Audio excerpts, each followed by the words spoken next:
Welcome. We got another installment of the Forks Over Knives webinar. Today, we're going to be talking about from pills to plants. We're going to be talking about mental health with no one other than Adam Sudd, the man, the myth, the legend. How you doing today, Adam? Yeah, I'm great. This is going to be a lot of fun. I'm so excited. I'm honored and excited, and it's even better that I get to do this with you as the co-host. Many of the people don't know that we're actually really, really close friends. So this is awesome. Absolutely. And, truth be told, I've never actually heard this webinar myself. I've heard hundreds of webinars that you've given over the course of time, but this specific webinar about how you can use plant-based nutrition to augment or improve your mental health and overcome addiction or help overcome addiction is something that's actually fascinating that you're one of the world's experts on at this point. And personally, I'm excited to share some very, very preliminary data that no one has heard yet. So yeah, really excited. Absolutely. So for those of you who don't know, Adam Sudd, he's always comes prepared to share a ton of evidence-based information. It's not just his opinion, it's actually evidence, which is great. So if you have a notepad handy and a pen, then please make sure to have that so that you can take notes, because there's a lot of information that he's going to share. And I want to make sure that you remember a good portion of it. So that way, when it's over, you can, absorb that information and use it to your advantage. Now, Adam Sudd himself is one of Forks Over Knives' greatest success stories. And the reason is because he overcame food addiction, drug addiction, type 2 diabetes, high blood pressure, high cholesterol, and obesity simultaneously. And he did it by using the power of a whole food plant-based lifestyle. He's the founder of Plant-Based for Positive Change, which is a nonprofit organization that's dedicated to advancing the research on diet and mental health and addiction. In 2020, he ran the very first controlled research trial, which you're going to be hearing a lot about today. And the purpose was to investigate the effects of a plant-based diet on people undergoing addiction recovery. And because of this, he's become one of the world's experts on the connection between a plant-based diet and mental health. And he's here to share his insights and knowledge that truly only a few people in the world actually have. Yeah. So thank you. Yeah, this is going to be a great time. Now, specifically, this is what you're going to learn today. Okay. Number one, how has a plant-based diet helped Adam himself overcome addiction and depression? Number two, what really does addiction mean? Because, depending on who you ask, you get a different answer. So Adam's going to share with us what addiction really is and what is the role of nutrition in overcoming addictive tendencies. And he's also going to tell you, again, his insights in leading the first clinical research trial on plant-based nutrition and mental health and addiction outcomes. So for those of you who are joining us, we have, how many people do we have here with us so far? Let's see, we probably have hundreds. It shows 550 right now. 550 people here. That's fantastic. So during the webinar, if you have a specific question that you'd like Adam to answer, please write your question in the Q&A box that you can find near the bottom of this window. Our team is going to be reading all your questions in the background, and then we're going to do our best to answer as many of them as we can at the end in a Q&A session. And before we go any further, do me a favor, go to the chat box right now. Tell us your name and where you're from. We love to see what type of an international audience we have here. So please don't. I saw someone from Fiji already. Fiji? How come I didn't get an invitation? Wow. These messages are coming in so fast. It's too fast to reach so many people. Yeah, that's incredible. Yeah. Okay. I see it's Colorado, Los Angeles, Vancouver, San Diego. Wow. There's a lot of words on the screen. Amazing. Thank you guys for participating. This is great. Now, do me another favor in the chat box now. Give me a 1 if you are a plant-based eater, and give me a 2 if you're not a plant-based eater. And then give me, I don't know, a 1.5 if you're somewhere in between, just so we can get a good view of who's here. Adam, what are you seeing? 1.5, 1, 1.5, 1. I mean, there's so many coming through. 2, 2, 2. Yeah. Yeah. Okay. So it looks like on average, we probably have mostly 1.5s, which is great, but there were also a ton of 1s at the beginning. And now there's a bunch of 2s that are starting to show up. So this is great news. Okay. So for those of you who don't know who I am, my name is Cyrus Kambata. I have a PhD in nutritional biochemistry. I've been living with type 1 diabetes myself for 19 years. And I switched over to eating a plant-based, low-fat, plant-based whole food diet 18 years ago. and it was the best decision that I ever made in my life. I am the co-founder of Mastering Diabetes. Adam himself is a coach in the Mastering Diabetes program. And we teach people living with all forms of diabetes how to transition to a plant-based diet for incredible health. So Adam has used this method on himself to overcome type 2 diabetes and a whole host of other chronic diseases. He's going to tell you that story today. And in addition to that, he also overcame many other chronic conditions simultaneously. So Adam. Yes, sir. Are you going to be sharing some insights here with us today that have never been publicly talked about? Yes. So I'm going to share with everyone my story. And then I'm going to share with you all the preliminary data from a groundbreaking research study that was led by my nonprofit, researching the effects of plant-based nutrition on early addiction recovery outcomes. And it's quite fascinating. And what we're hoping to do is to shed a little light on what we believe is occurring within addiction recovery and what we are observing is occurring with addiction recovery, and hopefully bringing the two closer together over the course of time. And I don't have the whole answer, but I've got a piece of the puzzle that isn't there yet. Absolutely. Absolutely. Okay. So before we get there, because this is going to be a really awesome subject, I want to take a minute here to share one of my favorite things from Forks Over Knives. Now, one of the things that I love about the Forks Over Knives team is that they really simply just want to make healthy eating easier for everyone, regardless of whether you already identify as plant-based or not plant-based or somewhere in between. And like Adam, they also understand that adopting a whole food plant-based diet can result in many positive changes to both your body as well as your mind. Now, they have a whole collection of tools that are specifically designed to help people at any stage of the journey to becoming fully plant-based. And one of my favorite tools that the Forks Over Knives team has developed is called the online meal planner. And I've been using the online meal planner myself for years, and I recommend it for all of my clients. And I want to give you guys a little quick tour of what the online meal planner has inside of it, because if you've never seen it before, I think you are going to be very pleasantly surprised. So I'm going to share my screen with you real quickly. Okay. So let me show you what the meal planner looks like on the inside. Okay. The first thing you're going to do when you get inside is you're going to select your goal, and then you're going to select how many people the plan is going to be for. You can select whether you have any food intolerances or other preferences. I'm going to say gluten here. Okay. Next, you can choose whether or not you'd like breakfasts added to your meal plan. I'm just going to handle breakfast myself. Okay. So from there, you'll create an account by typing in your email address. Then you'll enter your name and create a password. And then there's no credit card required, and you'll just get 2 full weeks of the full meal planner to try out completely risk-free.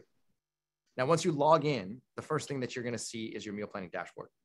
Every week, the chefs of Forks Over Knives will send you a 5-day meal plan with recipes that can all be prepared within 35 minutes or less. Now, you can see that there are already many delicious recipes added for both me, and there's more inside the recipe box that I can choose from. And these are tasty. Trust me, they're very tasty. Now, let's jump into my grocery list next. It has all the ingredients that I need for my meal plan, and it's already automatically added. I can check off any items that I have on hand already in my kitchen.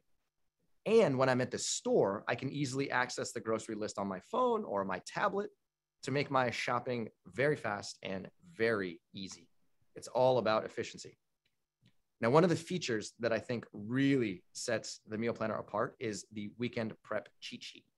Here, you're going to see that the weekend prep guides me through batch cooking and baking and freezing everything that I'll need for the week so that I can greatly simplify my food prep experience. And this enables me to save, number 1, time, and number 2, money. And with one click, I can even print everything out into a handy PDF, and I can take this into the store and I can do everything I want with this PDF in hand. Now, there's tons more to explore, but this hopefully gives you a taste of what the meal planner can do. And if you're considering joining the meal planner, or even if this is your first time ever hearing about it, be sure to take advantage of the 14-day risk-free trial. There's no credit card required, and your account is free. Just head over to forksoverknives.com/meal-planner, and you can start your free trial now.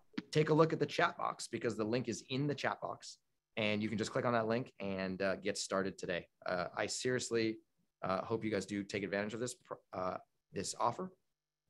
Once you get inside, you're going to absolutely love what you see. With that being said, Adam, you are the man, the myth, the legend. So I'm going to let you take over. Thank you. And we can get right into your story. By the way, for all of you, I have checked out the meal planner myself. It's a phenomenal tool. Highly, highly recommend it. I'm going to just share my screen here. And let me know if you all see the screen that I have in front of me. It's yes, black. Okay, fantastic. That's great. So thank you all. Thank you, Forks Over Knives, for letting me have this opportunity to share with everyone. My name is Adam Sudd. I'm going to share with you all my journey from pills to plants. As a catchy title, got you all in the room. But really what we're talking about is a human journey, right? It's a journey from shame to love. And it does start in the beginning. This is my family, all right? I'm a 7th generation Texan and a Jew, which means I grew up eating burgers and barbecue and bagels and blintzes, all right? I ate the standard American diet, wearing cowboy boots with chutzpah. I knew how to eat meat growing up. It was part of my diet. It was part of my culture. It was part of my heritage. And I had an amazing childhood. My dad in the middle, the guy who looks eerily like Borat, taught me how to play football, baseball, basketball. He was the coach of my little league teams. He made time for me and my friends after school to be the all-time quarterback for the street football games in elementary school and in middle school. I would ride my bike to and from school with all my neighborhood friends. My mom on the right, she inspired my imagination. She taught me how to dream. And just to point of reference, I am on the left, my twin brother is on the right, and that's my little sister, Jewel. There was a few things though that affected me profoundly growing up. And one of them you could say is my relationship with food, but really it's my relationship with myself. I can remember being about 10 years old and I ran into my parents' bedroom. This was in the summer of Texas, in Texas, 1992. I'm wearing just a bathing suit. I wouldn't wear anything but a bathing suit in the summer in Texas when I wasn't in school. And I come running into the bedroom and sure enough, they're my parents and they look at me and they go, "Hey, wait, you already have love handles." And I'm like, what the heck are love handles? I'm 10 years old. I don't know what these things are. I don't know how I got them. I can tell that there's a level of concern with this question. And they explained to me what they are. And I said, well, hang on, but my friend's dad, he has them. What's the problem? And they explained it. And it was almost like there was this immediate shift that happened. I went from living and fully accepting of myself, both physically and emotionally, to now believing that there were conditions upon which I was not going to be acceptable to the rest of the world, ways I would be and ways I wouldn't be. And the reason why I found this experience scary wasn't because of the one condition. It was because I was afraid that there were others that I didn't know about. And how was I going to find them out?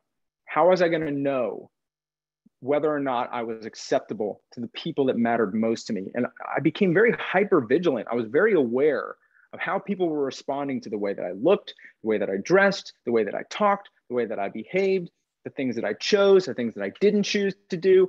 Everything was a very, very, very hyper aware observation of people's response to me, because I wanted to know that I was either acceptable or unacceptable, because it was scary for me not to be. And I can remember I started engaging in closet eating behavior at about this time. I would grab food from the kitchen. I would run in the bedroom. I would close the door. I'd turn off the lights. And I'd sit in the corner alone in the dark and I would eat. And I would do this because I was afraid and I was ashamed.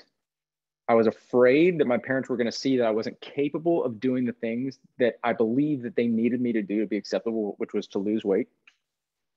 And I was ashamed that I didn't know how to not do these things, like eat junk food. And so I hid myself. If I couldn't fix what was broken in me, I was going to hide it from the world. And at about the same time, I was taken to a doctor and I was diagnosed with ADHD.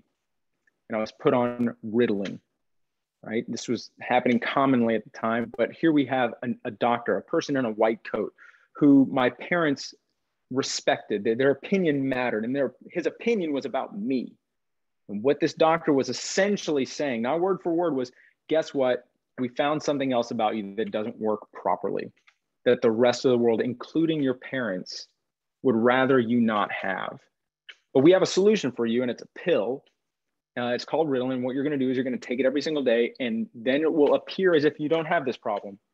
That's the impression that I got as like a 10, 11, 12-year-old being told what was going on with very small amount of explanation about it being a thing and me being a person and those being separate. And we moved to Austin, Texas right before I started high school. So now I'm shifting into high school. We're in a new city. I don't know anybody. I don't have any friends. I'm a little bit, let me rephrase that. I'm a bit awkward as a freshman, all right? And I know freshmen are awkward. I was overweight. I didn't know anyone. I didn't play sports at the time. And it was tough for me. I got bullied my freshman year of high school. But then my prescription got changed from Ritalin to Adderall. And Adderall is simply another stimulant-based form of medication that's used to treat ADHD and other conditions. And it's also a really popular party drug. And people started to find out that I had a prescription to Adderall. And overnight, people started to want me around. People started to invite me to parties. People started to want to know where I was. And I started to feel valued. And it felt really good. And I can remember being invited to a party and someone asking specifically, hey, since you're coming, bring your Adderall. And I gladly did it. I wanted to be that person that when I showed up, everyone knew I was bringing value that no one else could provide. I was going to be that guy. And I can also remember the time that I used Adderall for the first time as a recreational drug. And it was like, boom. All of a sudden, I was able to magically solve all of these struggles that for the longest time have been unbelievably difficult for me to figure out. I had unbelievable confidence. I could go up to anybody and talk to them about anything, and it was interesting. Adderall is an amphetamine. That's what the stuff is. So all of a sudden, I don't need to eat food as much. I'm also the life of the party. I had boundless energy for the entire night, and I provided something that made the party more fun for everyone else. The parties were always better when I was there. My relationship with my dad was struggling a lot at the time because I had very poor study habits. But if I take extra Adderall, oh my gosh, I realized I can absolutely behave like the student that my dad wanted me to be, or so I thought. That's what he wanted of me. And it was amazing. I was finally able to solve with unbelievable ease and repeatability things that had been impossible for me to understand for 10 years of my life. Well, let's say 5 years of my life at that point. And it worked so beautifully. It seemed like the more I took, the more of the person I thought I always wanted to be, that it seemed like everyone else wanted me to be, I was able to become. I mean, I lost weight. I had friends. I had girlfriends. I got a scholarship to the college that I wanted to go to. My dad and I were, it seemed like we just became best friends overnight. I started playing lacrosse. I was able to do all of these things that I thought there was no way I would ever be a part of this world. And Adderall seemed to make it possible for me. So why in the world would I ever want to give it up? Why would I ever want to stop doing what was allowing me to live the life I thought I always wanted to live? And then college, things took a turn because more became not enough. Not enough became a constant and ever evolving problem. How much do I have left? How long will it last? How much will it cost? Where am I going to get the money to pay for it? This was like the recycling questions of my day. And these issues became more and more and more important as the meaning and lovingful bonds in my life began to sever further and further away. My relationship with myself, physically and emotionally, my relationship with the people in my life that I wanted to share value with, the purpose beyond myself that I wanted to be present for, the community of shared respect that I wanted to be present for, and my future that I wanted to show up and work towards. These meaningful bonds seemed to drift further and further away as the drug became more and more overwhelming. And so I dropped out of college. Moved back to Texas, gave my parents some BS excuse that I wanted to work for a year. But really what I wanted to do was I wanted to be in the same city with all the dealers that I knew. And I wanted to be in a city with all the doctors that I knew how to scam. And that's exactly what I started doing. I started doctor shopping. I started forging prescriptions, which is a felony. I started dealing drugs on the street. I would scam and do anything to you to get what I needed for me so that I could get more drugs. I also was consistently treating my family like absolute garbage. The only time I would ever see them is to blame them and shame them for every single thing that was wrong in my life. And I also started to isolate, become very depressed, and developed a secondary addiction to fast food. And they say there's a quote that nothing records the effects of a sad life so graphically as the human body. This was me as my weight reached 300 pounds. When I say I was struggling with food, I would get up every single day and I'd eat 3 potato, egg, and cheese breakfast tacos. Then I would go to McDonald's and get 2 supersized double quarter pounder meals because 1 was clearly not enough. Then I would go to Whataburger, which is another fast food chain. And I get the extra large honey barbecue chicken strip sandwich meal. Then for dinner, an extra large pizza with beef with a side of chicken strips and the honey mustard dipping sauce. And at 3 in the morning, go back to Whataburger for 3 of their breakfast on a bun sandwiches with sausage. I would also drink 15 sodas a day. And when I say I was struggling with substance abuse, the average individual prescribed Adderall is taking 10 milligrams for every 24 hours. At this time in my life, I was doing between 450 and 1,000 milligrams in a 24-hour period. And I would do that for 6 days straight without sleeping and without eating. By day 4, I would end up in the beginnings of a drug-induced psychosis. I would start to hear things that weren't happening, see things that weren't happening, and I would develop very debilitating obsessive compulsive tics. And the only way I could get myself past this was to take large amounts of opiates so that I could fall asleep, wake up without any drugs left, eat fast food for 2 weeks, get more drugs, and start the whole process over and over again. And it was absolutely miserable. I had completely shut myself away from any kind of meaningful life. And thankfully, at about that time, my dad came to me and he offered me the opportunity to attend the very first Engine 2 retreat with Rip Esselstyn and his dad, Dr. Caldwell Esselstyn. And I can remember the conversation. My dad came to me and he was telling me all about it. I'm going to tell you right now, I didn't know who Rip Esselstyn was. This was 2010. I didn't know who he was. I didn't want to know who he was. I didn't know about a plant-based diet. I didn't want to know about a plant-based diet. The only thing I was certain of was that if I said yes and went to this thing, my dad would keep giving me money. That's all I cared about.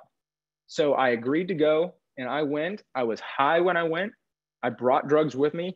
And in fact, I found out years later that my appearance was so disruptive and my presence was so disruptive to not only the other participants, but to the team that they almost asked me to leave the entire event early. I was very diaphoretic at the time. My face would be flush red. I'd sweat through about 2 shirts a day. I smelled very toxic. And I wish I could tell you that this was it, right? I went to this thing and after 7 days of hearing Dr. Caldwell Esselstyn and Jeff Novick and Chef AJ and Dr. Clapper and all these people, these luminaries and thought leaders, that I would change my life. And you know what? I wish that were true. But the fact is, I simply wasn't willing to give up what was allowing me to escape a life that was too painful a place to be. Until about 2 years later, life just got a lot more painful for me. I reached about 350 pounds. I would rarely leave my apartment. When I would have to go to a place called Casual Male XL and shop for clothes. The only place I could go to get shorts and pants with a 50-inch waist. And I would come home, I would drop my clothes in the living room. It was covered in garbage because I was living like a hoarder. I would go directly into my bathroom and I would take off my shirt and I'd stand in the mirror. And I'd look at myself. And for 6 months, I did this every single day. I would look at myself in the mirror. I would see this person that I didn't recognize. I would have rashes and bed sores and stretch marks and this person that I didn't even know as myself. And I would just start hitting myself as hard as I could over and over and over again. I'd hit my chest. I'd hit my stomach. I'd punch myself in the face. And every time I hit myself, I'd yell, "I hate you. You're worthless." My attempt was, and my belief was that if I could just hate myself enough, and if I could just hate my life enough, maybe then I'd actually want to do something about this situation. I believe that it had to be about hating who you are and where you are in life enough to want change to be possible. And the only thing that would happen as a result of that attempt was I'd be on the floor of my bathroom crying, swollen red and bleeding. And I'd be feeling more disconnected from life than I was before. And living hurt physically, spiritually, and emotionally. And when you live in the belief that every single day is the worst it's ever been, and that tomorrow will be worse, eventually tomorrow is something you just don't want to be a part of. And on August 21st of 2012, I'm in this apartment. I already have erectile dysfunction. I've got cuts on my legs that won't heal for reasons I don't understand. And I just couldn't do it anymore. I grabbed a handful of pills, I threw them down my throat, and I tried to end my life by suicide. And now I can remember the feeling of the overdose coming on. And it wasn't a new experience for me. I've been on the verge of overdose a few times, but this was distinctly different. And I was on this couch that you just saw, and I tried to stand up, and it felt like I got stabbed on the right side of my body with a hot knife. And I buckled over, and my entire right side cramped. And all of a sudden, black starts to fade in from the outsides of my periphery. And I'm going to tell you right now, the feeling that I was dying, and I don't mean the physical experience I just described to you. I mean the feeling that I was about to spend my last moments, certain I was about to spend my last moments alive, completely alone, separate from everyone I've ever loved, not because they didn't want to be there for me, but because I had made it impossible for them to do so. That was the most terrifying experience of my life. Several hours later, I woke up in a puddle of vomit in a pile of fast food garbage, surrounded by empty pill bottles. And after a while, recognizing what had just taken place, I was overcome with this immense feeling of relief. And I found that experience of relief to be kind of odd, because I thought what I just tried to do was try to end my life because I didn't want to live anymore. But that relief asked me to consider what was actually taking place. That relief could have only happened because there was something about myself and my life that I loved enough. Something about myself and my life that was meaningful enough that even though I knew today was going to be as painful, probably even more so, I still wanted to be a part of this world. And that what had just taken place, suicide, for me was not an attempt to end my life. It was an attempt to end my pain that was too difficult to understand. It was a pain I didn't know was okay to have, a pain I didn't know that I could talk to people about, a pain I didn't know that it was okay to ask for help. And I was that person. I was that person that when you walked up to me, if you were someone who loved me, you'd come up to me and you say, can't you see what you're doing to yourself? Don't you see what's happening by eating this way, by living this way? And I would look at you and I would tell you, I don't care. This is how I want to live. And if it costs me 5 years, I'm fine. Who cares? This is how I want to live. And I think about that now. 5 years? I mean, I threw that number out there like it was nothing. 5 years, really. I mean, I think about my parents right now, and what they wouldn't give for 5 extra days with me if I had been successful. What they wouldn't do for 5 hours with me. I know this to be true, that even if we get 1,000 years with the people we love the most, the minute it's over, it's too soon. And I decided I was going to take this opportunity and pick up the phone and call my parents, and I asked for help. 2 weeks later, they helped me check into treatment. And I can remember walking into those doors. It was one of the most difficult things I've ever done. And I'm going to tell you right now, I was high when I walked in there. I couldn't do life without my drugs at that point in time. And they walked me into the detox wing. And before you go in there, you have to go through a series of medical observations and medical testing and psychological testing. I can remember they had to strip search you. This is for your safety and for the safety of everyone there. They want to make sure you're not trying to bring anything in with you, but it is kind of dehumanizing. It's kind of, you kind of feel like a criminal. And as a person who had been very detached from loving himself and his physical body, having nurses and doctors examine my naked body for what was wrong with me was a very, very tough thing to do. But I'm so glad that this is what happened, because what it ended up revealing to me after 72 hours was that I was diagnosed with type 2 diabetes, high blood pressure, high cholesterol, erectile dysfunction, drug-induced bipolar disorder, suicidal depression, anxiety disorder, sleep disorder, attention deficit disorder, and obsessive compulsive personality disorder.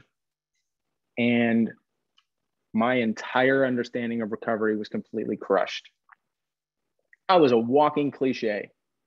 I walked into this place under the full belief that I was going to do 28 days away from my drugs and get a handle on things, come back, start using, but I'd have it under control this time.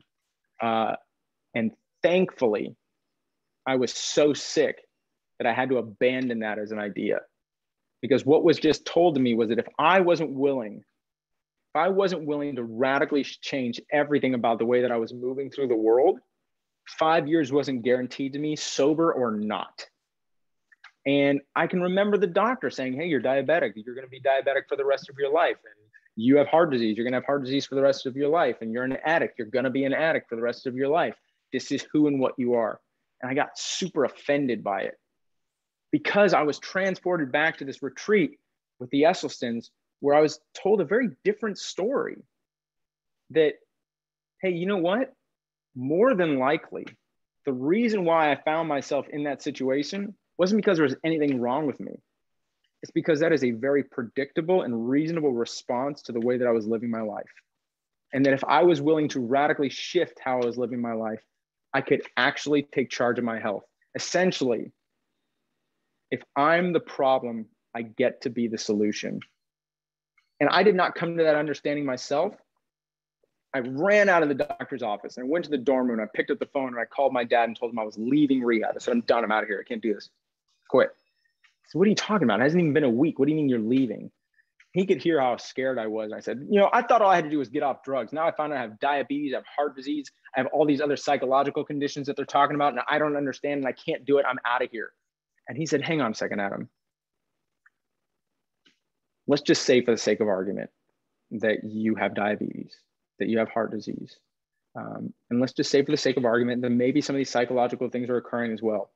A lot of the things you just talked about, you learned, can be reversed with lifestyle alone.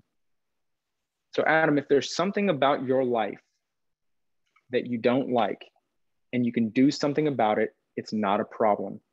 And if there's something about your life that you don't like and you can't do anything about it, it's not a problem. It's the way things are. And perhaps your mother and I and your treatment team can help you look at these things that can't be changed in a way that allows you to still live your fullest life. And in that moment, a man that I had battled with my entire life, believe me, when I was struggling with addiction, my dad was my biggest adversary. And in that moment, he became my biggest ally. And I wanted to change my diet in rehab, but they weren't about to let me eat a high carb diet as a diabetic in rehab at the time, unfortunately. But I moved into a sober living facility after 37 days in rehab. And in this sober living facility, I was allowed to actually choose the foods that I eat. And the way it works is you go up to the house manager and you say, hey, here's the list of foods I'd like you to get at the grocery store this week for me. Thank you very much. And so I said, all right, this is what I'm going to do. I'm going to eat this plant-based diet. I'm going to make this thing the backbone of my recovery. And so I walked up to the house manager, whose last name was literally hamburger, and gave him a list of greens and beans and grains and fruit and all the plant-based things that we all love. And he looked at me and he goes, okay, whatever you need to be successful. And I got up the next morning and I walked to the pantry and I opened it up and there was the oatmeal that I asked for sitting on the pantry right next to the Fruity Pebbles. And let me tell you guys, Fruity Pebbles, that's my jam. All right, growing up, I loved Fruity Pebbles.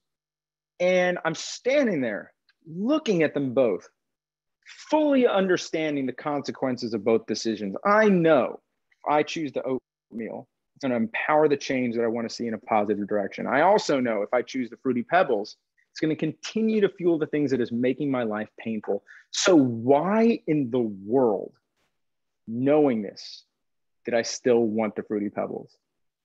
So much so that I was crying in an attempt to choose the oatmeal.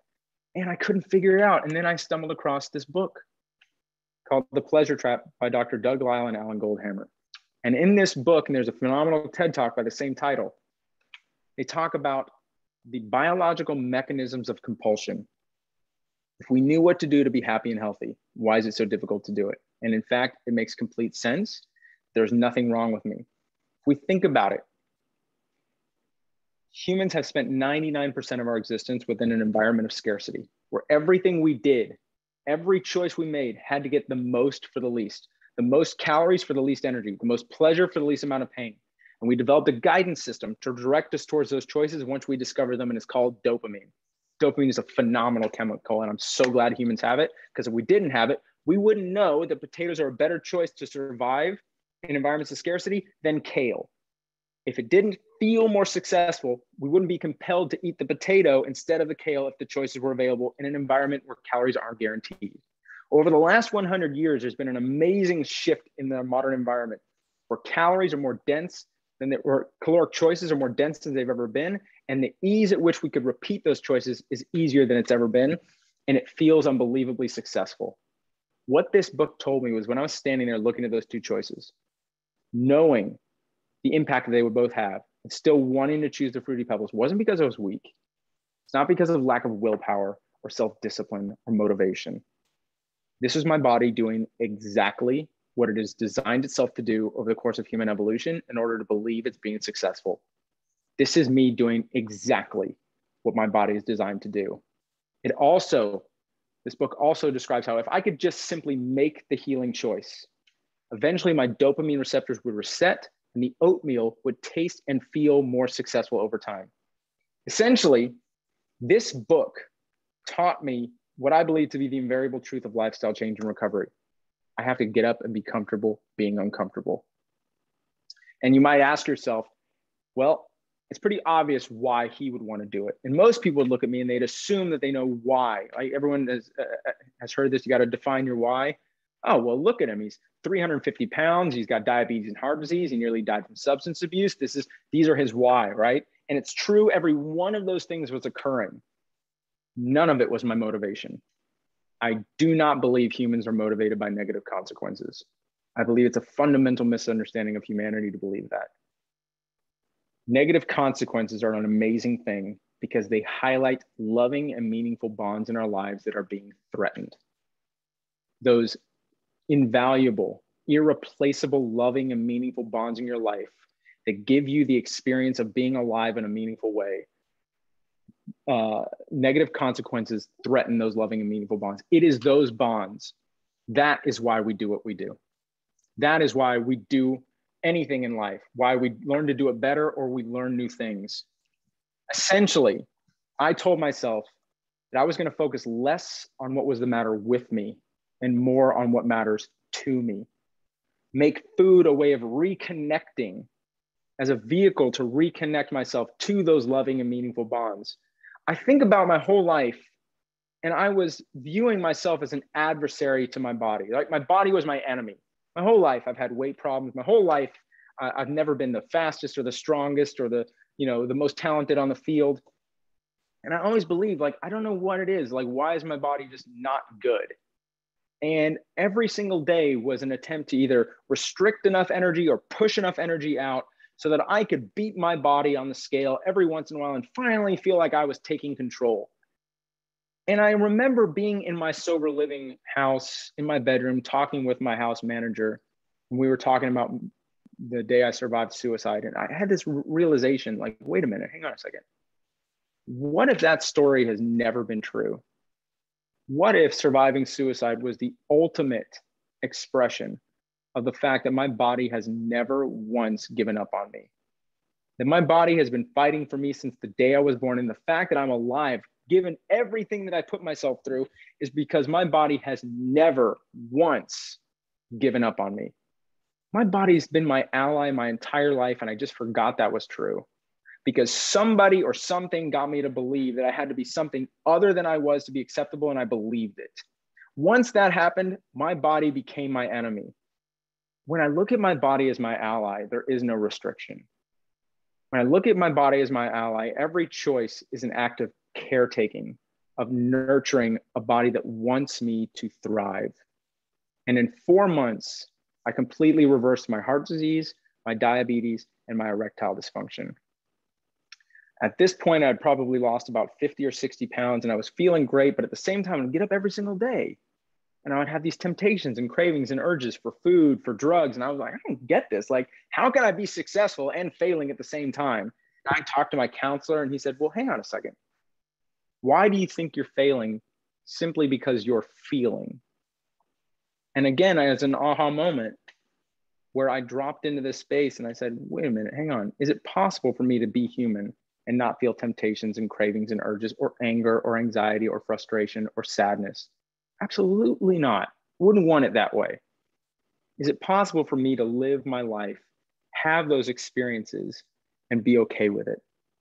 To see them as predictable and reasonable responses to life, as meaningful and valid as the other half of the breath of human emotion that we call positive. What's amazing is that I discovered through food the fact that everything that happens to us 99% of the time is a reasonable response to life. It's a reasonable response to the things that are going on around you, the environment that you've crafted for yourself, and the experiences that have happened to you through life. It's far less pathology than it is a reasonable response to an abnormal way of living or a reasonable way of living. Essentially, what I learned was that we don't feel because we're broken. We feel because we're whole. It's the most human thing that any of us are going to do. It's what I have in common with every single one of you today. At the end of the day, we've all felt, we feel deeply, and it's amazing. Over the course of the next 6 months, so within 1 year, I lost over 100 pounds, and I was off of every single medication I was put on in rehab, the antidepressants, the mood stabilizers, the sleeping medications, the anxiety medications, and the ADHD medications. And I thought to myself, wow, I checked into treatment, the sickest I'd ever been in my life. And in 1 year, I not only left sober, I left the healthiest I'd ever been and the most reconnected to my life and the meaningful bonds of my life than I've ever had. What an experience. And I know it sounds like I did it all myself, but I'm telling you that couldn't be further from the truth. One of my favorite quotes from Arnold Schwarzenegger says, you can call me what you want, good things, bad things, but don't ever call me a self-made man. And I completely agree. None of this was just by myself. I have to thank Rip Esselstyn. He's been a mentor for me since I started treatment. He's become a very dear friend. And when I met him, I was in survival mode. And he taught me how to stop surviving my life, start living my life. Of course, my mom and my dad, who are they are the examples that I used for recovery. I looked at how I treated them. And there were some nights where I said things I'll never repeat to anybody. And I can only imagine after I left the house that night, them laying in bed thinking to themselves, what if that's the last thing our son ever says to us? And they loved me anyways. They loved me without condition. They loved me endlessly. And I thought, wow, what amazing gift it must be to love someone like that. And what a gift it would be if I could love myself like that without condition. To be fully accepting myself, not when I lose the weight, not when I reverse the disease, not when I get fit enough, but every step along the journey. To see myself as worthy of putting these foods on my plate, worthy of connecting to purpose and people and value. I'm going to tell you that this photo was taken by my mom as she watched she and my dad walk me into rehab. And this photo was taken by my mom as she watched my dad and I run the race in Austin 3 years later, because they have been with me the entire journey. I did not do this thing myself. The days when I fell over, they were there to pick me up. My brother was there to pick me up. My sister was there to pick me up. My counselors were there to pick me up. My friends were there to pick me up. I did not do this alone. Community is huge. I can tell you one thing. I've learned a lot over the last 9 years of recovery. First is that I'm not broken, never have been, never will be. Everything that happened to me is a reasonable response. Weighing 350 pounds is exactly what's supposed to happen when you eat 5,000 calories of fast food on a regular basis, right? Not being able to deal with emotions in life is exactly what's supposed to happen when you don't know it's okay not to know what to do, when you don't know it's okay to ask for help, and when you hide behind that doubt with drugs and substance abuse in a negative way. There's never been anything wrong with who I am. And then I'm incredibly grateful for everything that I've gone through, the suicide, all of it. It's helped me learn what an amazing gift every moment of the day is. I'm also learning that self-love wasn't part of my journey. It's the whole thing. It's the entire journey. And I can put up a picture like this and say, oh, you know, the simplest change on your fork can make the most profound change of your life. And that's great. But this is a before and after. This isn't real. This is just fun for Instagram or whatever. This is the profound change I'm talking about. I get to marry the love of my life. I have a relationship with my twin brother that is stronger than it's ever been. I have the best friends I could ever imagine. I get to be on a Forks Over Knives podcast with one of my best friends of my entire life, with Cyrus.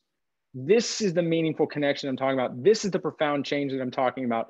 This is what it is to get up every single day, know that you have value, know you want to share it with people, know that those people you want to share value with have value that you want them to share with you, to live connected to people, to self, to purpose, and your future.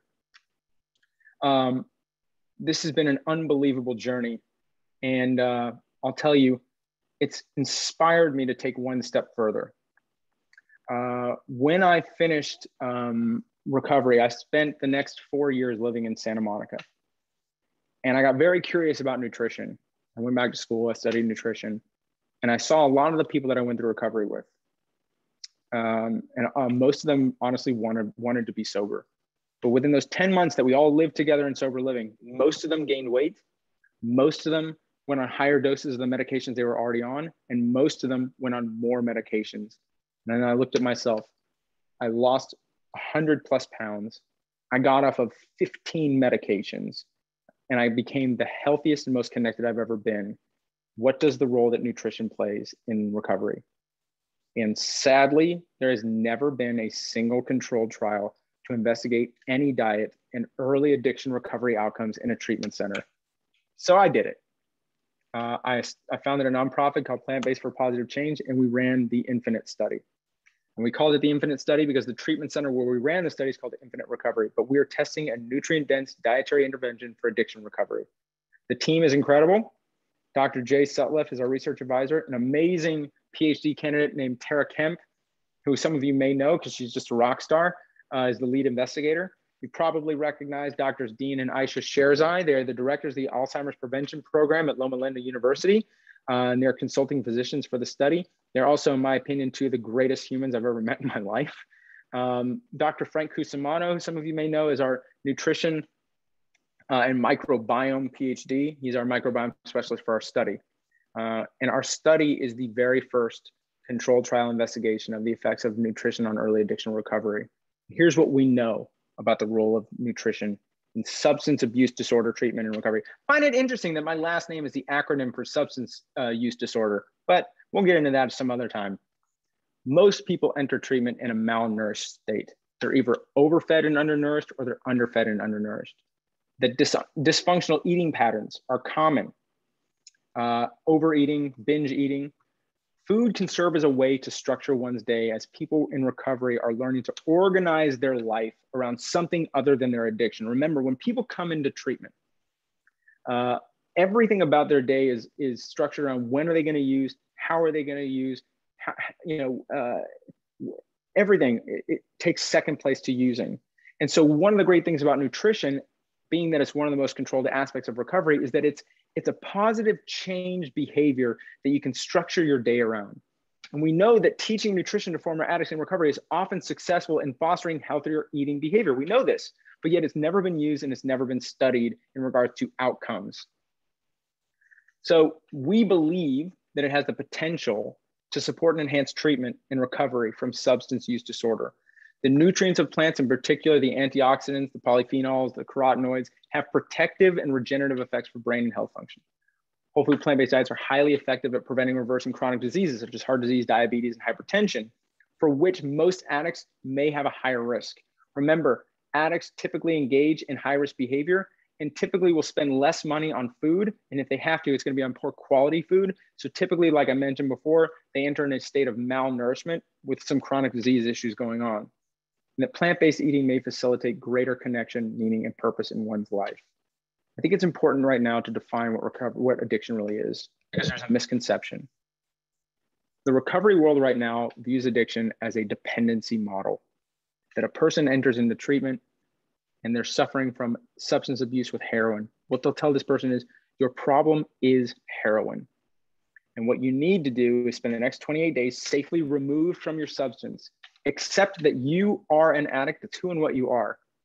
And then what we're going to do is we're going to create systems of support for you to reaffirm this identity of who you are as an addict and abstain from use for as long as possible and call that success.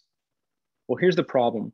That model has a 70 to 80% recidivism rate, meaning that 70 to 80% of individuals who check into treatment today will be back into treatment within 1 year. What addiction really is an inability to be present in your life because your life has become too painful a place to be.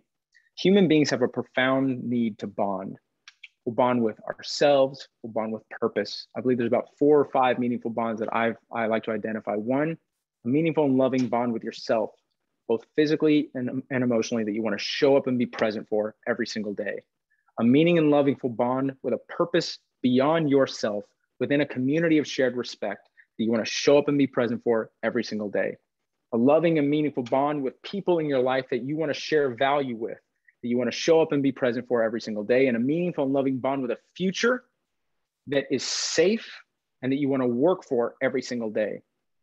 Now, if those bonds are severed by any experience, trauma, whatever, what have you, existence becomes a very difficult, painful, and confusing place to be. And substances are an amazing opportunity to escape that discomfort for a short period of time.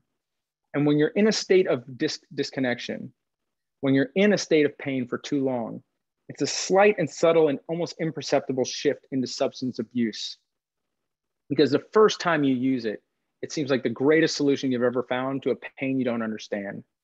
And over the course of time, it becomes an insurmountable question. How did I get here? Why can I not stop using? And when you're in that deep, it's very hard for you to ask for help. Stigma, a lot of these other factors play a role. But look at my situation 10, 15 years ago. I was completely disconnected from those meaningful bonds. Now let's just say, for the sake of argument, that at this point I hadn't started using. And an individual was to come into my life and say, hey, listen, got this stuff called Adderall. Do you want to try it? I think it'll make you feel good. Do it. And all of a sudden I feel an ability to show up for things that I haven't been able to do, right? All of a sudden I feel like I'm okay. I have some confidence about myself. It feels amazing and it feels successful. The next day, this person comes to me and says, hey, do you want to keep using? I would say, absolutely, I want to keep using, because I do not get to have a separation from that discomfort otherwise. Now come to me today, fully reconnected to those meaningful bonds in life and understanding how I did it. This person says, hey, I don't know if you know this, but that drink you just took, I put Adderall in there. Now I would have the same euphoric experience that I had 10 years ago. I would have the same euphoric experience. The next day, the person comes to me and says, hey, would you like to keep using substances? Would you like me to sell you more Adderall? I can get you as much as you want. The likelihood of me saying yes is very low, because I know it removes my ability to show up and be present for the meaningful bonds in an authentic way. What we need to do is stop discrediting people's pain. When someone says the reason you're an addict is because you used once and the chemical hooks in the substance is why you can't stop using, what they're saying to that person is your pain means nothing. And this is damaging. And what we're showing in this study, by putting people through a 10-week trial where they choose to be in the treatment group, which is the plant-based group, or the control group, which is the standard diet. And we do baseline studies at week 1, week 3, and week 10. What we were looking at is, does diet alone, in combination with nutrition education, increase one's resilience? Does it allow them to be presented with a difficult moment and still hold on to the tools and the desire to reconnect and move through that difficult experience with greater positive change? What we've discovered is that as the dietary quality increases, resilience scores increase. They are able to be more resilient as their dietary quality increases, and this is a big deal. This is the other big deal. When they move into sober living, after week 3, they're going to spend the next 7 weeks in a sober living facility where they choose the food they want. They buy it themselves. The intervention group sticks to their diet on their own. You can see on the right, the control group, they go back to coffee with the cream and sugar, the egg and cheese sandwiches, the Red Bull, the trail mix, the ham and cheese sandwiches on white bread with mayo, the baked lasagna. These are participant captured meals.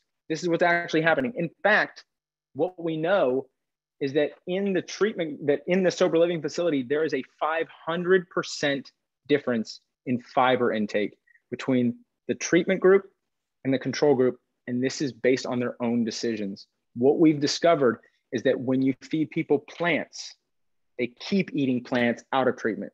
When you don't focus it around plants, they end up reverting back to Western diet afterwards. This is a really important thing, because what this speaks to is the sustainability of treatment protocols prolonged longer in treatment when plant-based diet is the center point of the food. So the insights from the population is that when participants in the intervention group entered the outpatient program, where they were able to purchase their own food, they maintained healthy eating patterns. People feel grateful and empowered to learn the nutritious facts and skills. People in treatment groups express that their experience eating a plant-based diet has enhanced their recovery process and makes them more confident to maintain sobriety and long-term recovery. These are a few of the testimonies that we have. So I'm in touch with something much, much greater than me. I can eat meals here and not feel guilty about it, that some animal is going to die because of me, or I'm endangering some community where they have a huge livestock farm. And it's a way for me to be it's like oneness.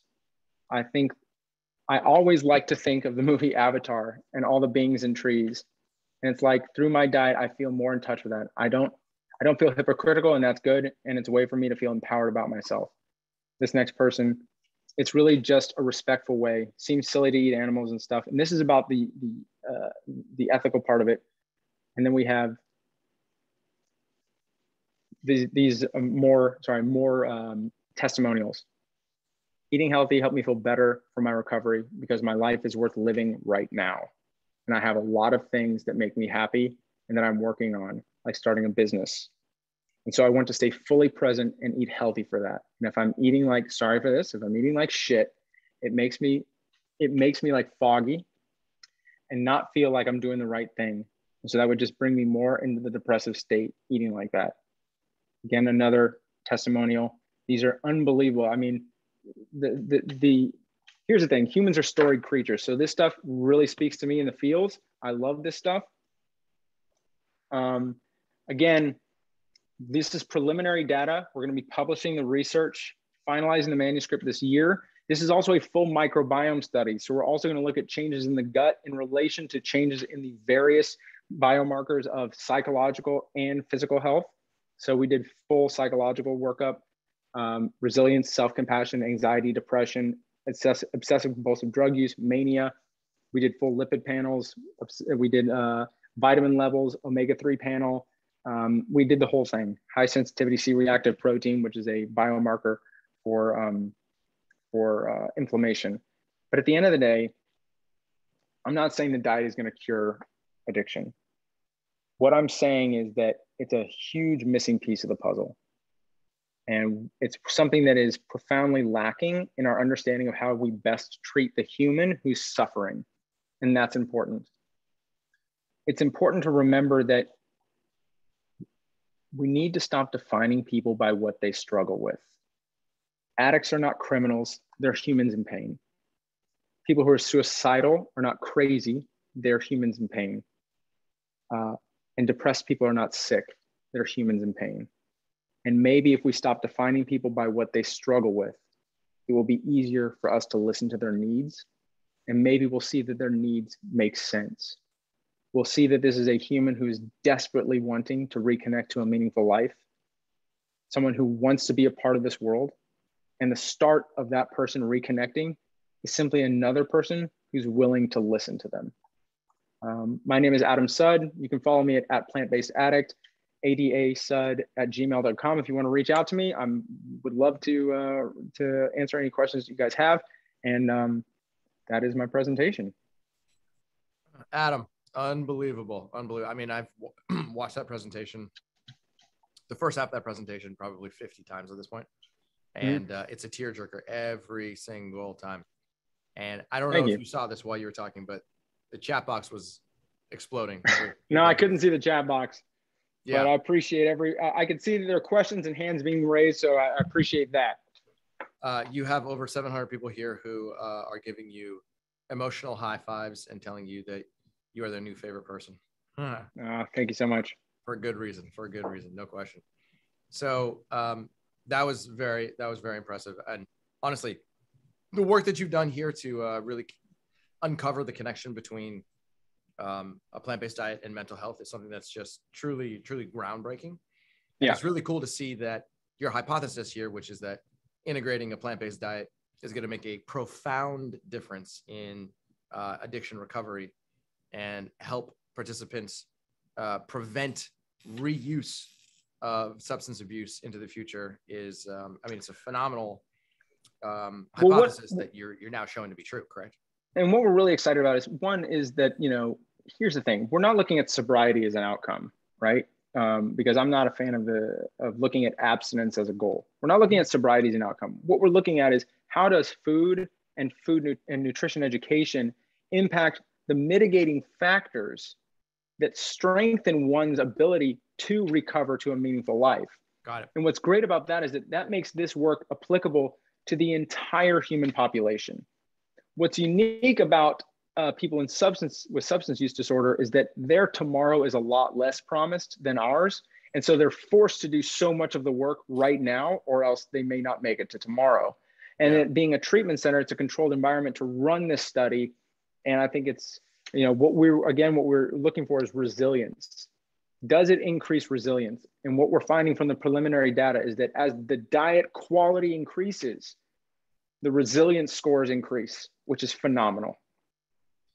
By the way, side note here. I know there were a lot of people who were just like absolutely spellbound by what you were saying. And so they weren't actually writing comments in the chat box. If you have a question, if you have a comment that you want to put in the chat box, please go ahead and put it there. We have a team of people on the back end who are reading these comments, and we're going to try and go through some Q&A right now. So yeah, and there's a Q&A box, and there's like a ton of questions in there. Okay. So I got some on my screen here. This is from Karen. She says, do you think that this would work, meaning eating a plant-based diet would work for somebody who has been in this pattern for 20 years? Absolutely. Here's the thing, right? What we're talking about is fundamental biology, right? So, and what I'm going to ask you is, again, I don't know which pattern you're talking about. Are you talking about emotional eating? Are you talking about this, substance abuse or disease patterns?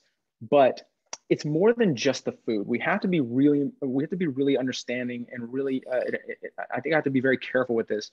The food alone is not going to be the entire solution to this, right? It's also going to be the mindset that you employ, right? Are you trying to restrict, are you embodying a caretaker role with food, right?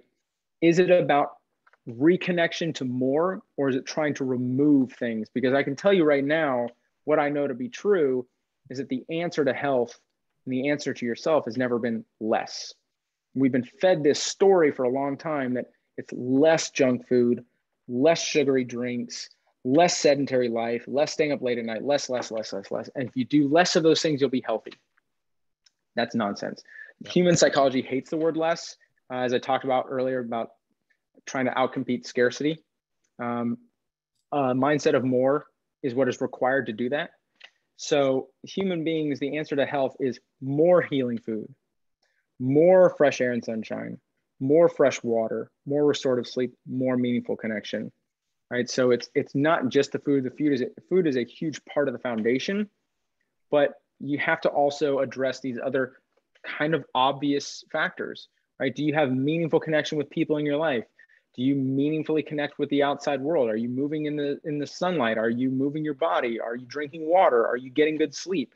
All of these other things. And do you have a support team, right? Are you working with a therapist? Are you working with someone that can support you in understanding? Because a lot of this stuff can be difficult to work through.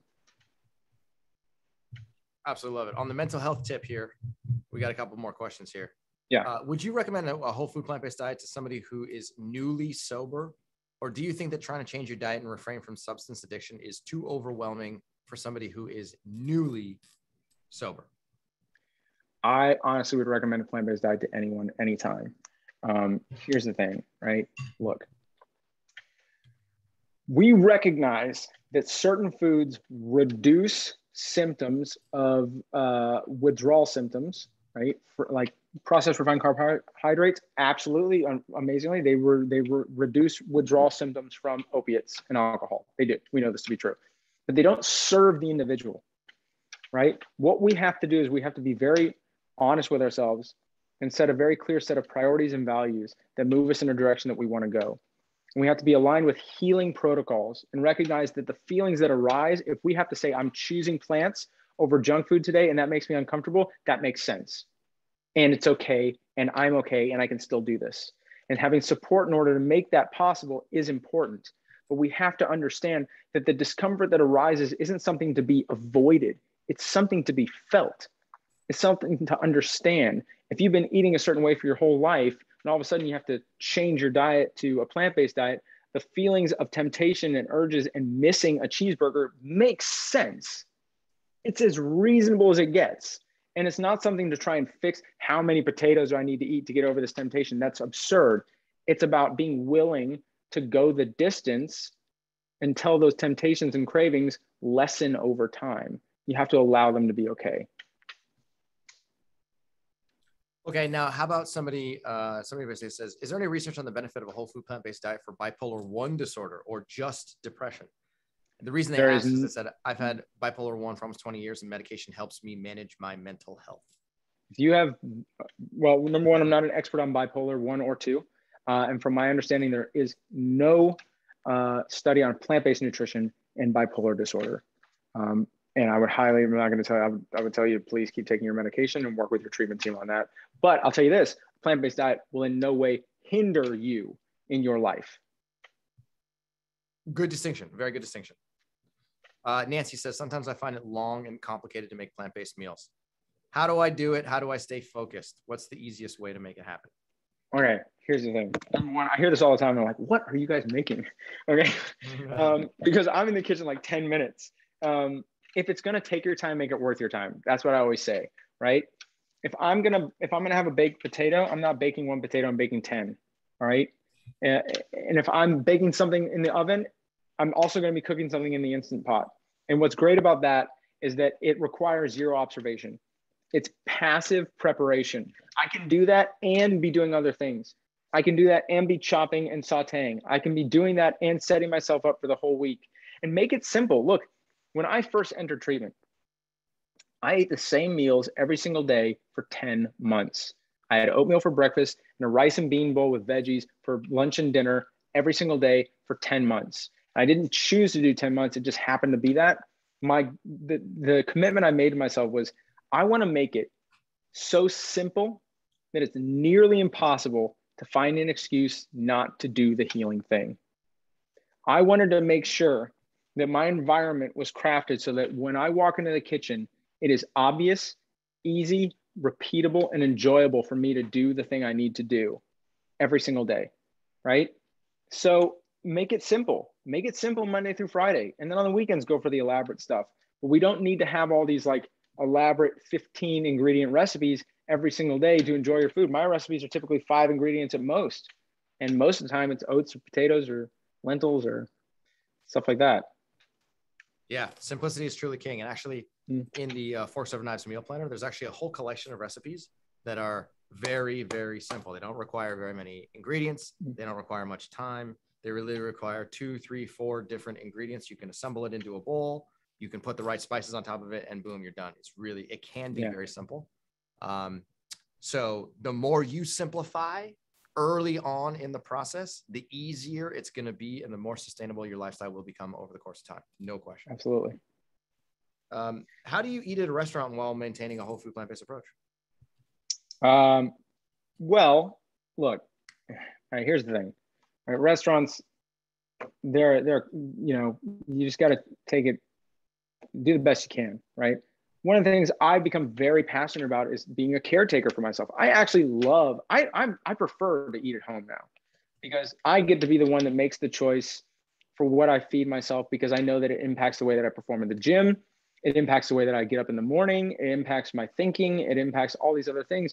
And that matters to me.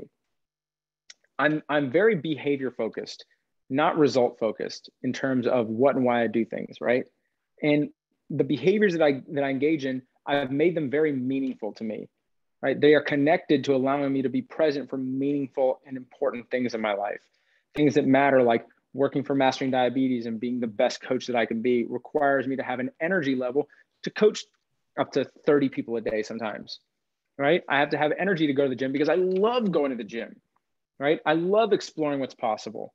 And so if I go to a restaurant, it's maybe, you know, a few times a month, and I do the best I can. I know there's probably oil in it, but here's the thing, right? We have to understand that the goal is not perfect abstinence, okay? Look, human beings are imperfect creatures, and we cannot make the metrics of success defined as anything less than perfect as a failure. That's absurd. And I've only ever seen that happen in two different lifestyle change areas.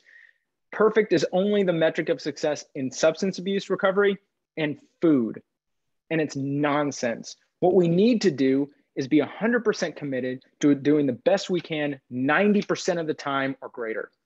If you can do that, you'll move in the direction that you want to go. And if you want to move faster, just be aware of opportunities to optimize your choices by shifting your environment to be more indicative of your goals, because nothing will influence your behavior more than the environment that you live in, period, end of story.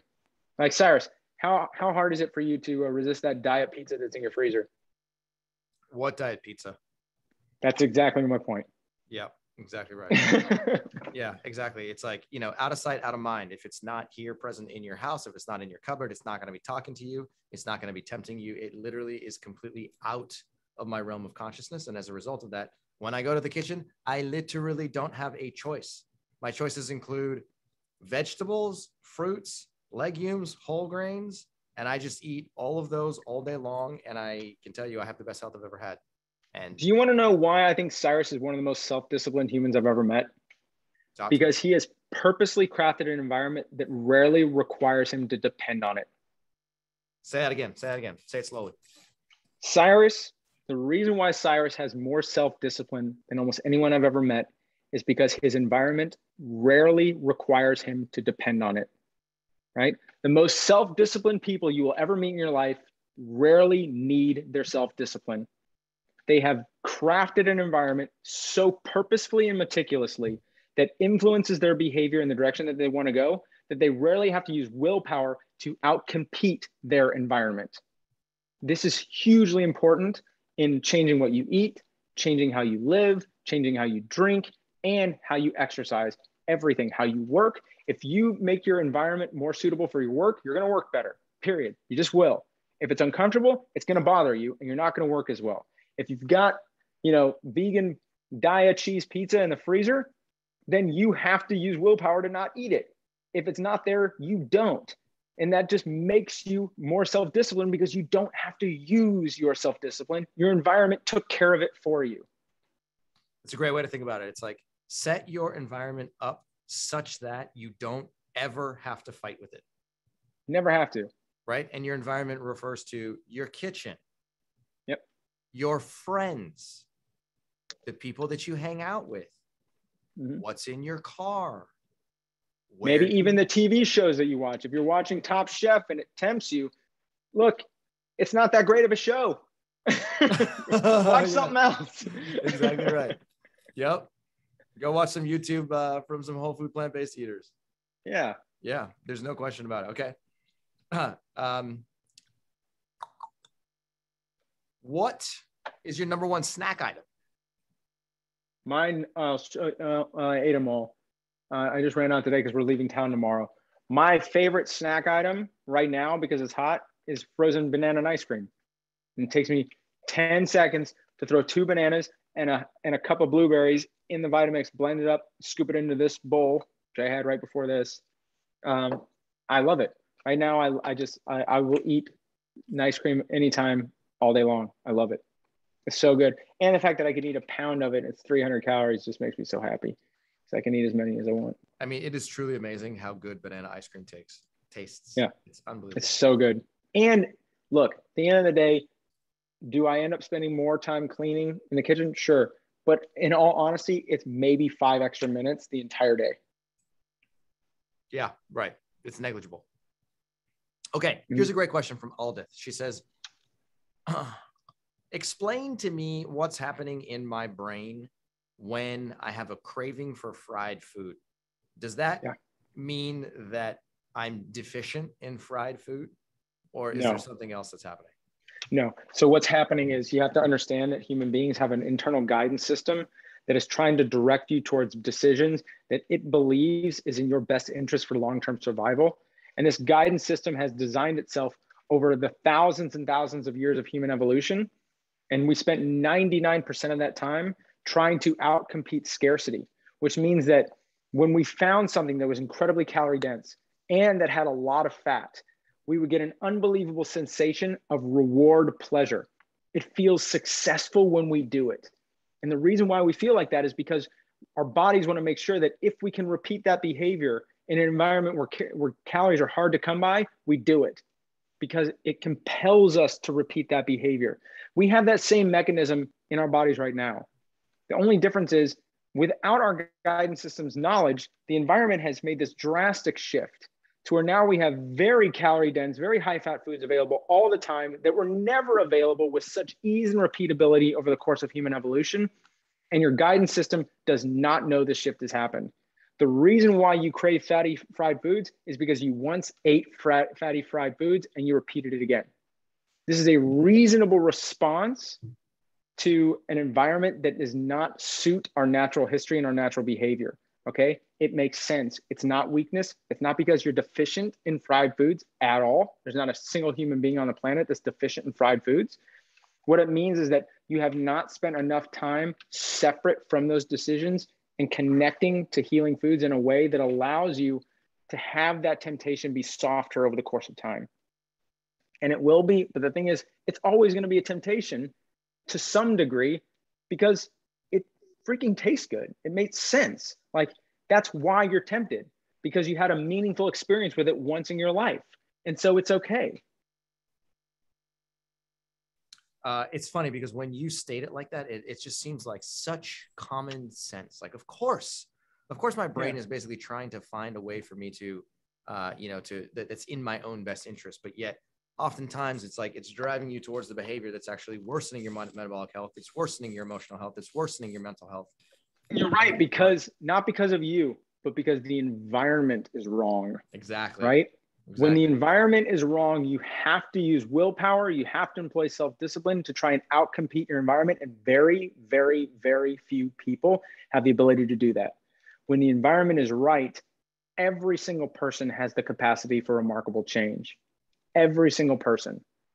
And right now with the food environment the way it is, there's a lot of stuff about intuitive eating, which I do appreciate intuitive eating to a point, but very few people possess the knowledge and self-parenting skills to do intuitive eating appropriately. And so first and foremost, address your environment. Yes, couldn't agree with you more. I remember when I made the change to a whole food plant-based diet, and I had no choice but to change the contents of the refrigerator and what was in my cupboards. It made. So you got rid of the vegan pizza then. Man, you don't want to know what was in my kitchen before I took it out.